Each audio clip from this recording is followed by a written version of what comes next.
คือความหูแย่งกันอัน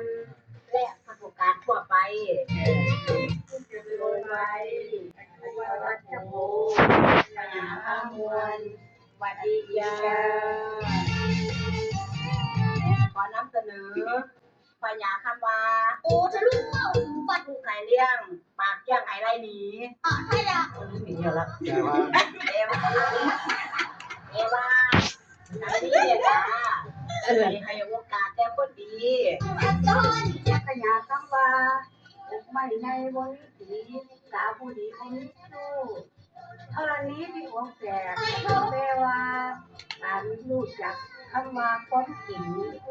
พญาคำว่าไหลท้องแตกเบรกไหลหลังหักแปลว่ารู้จักประมาณตนก็แยกถึงกำลังเจ้าของพญาคำว่าเกี่ยวตุกลางเกี่ยวบ่หมองท้องตุกตุ่มท้องบ่เสาแปลว่าบ่มีสิ่งไหนทำร้ายความดีได้ผู้เจริญไว้อายุวัฒโภพญาวันวาเลยจ้า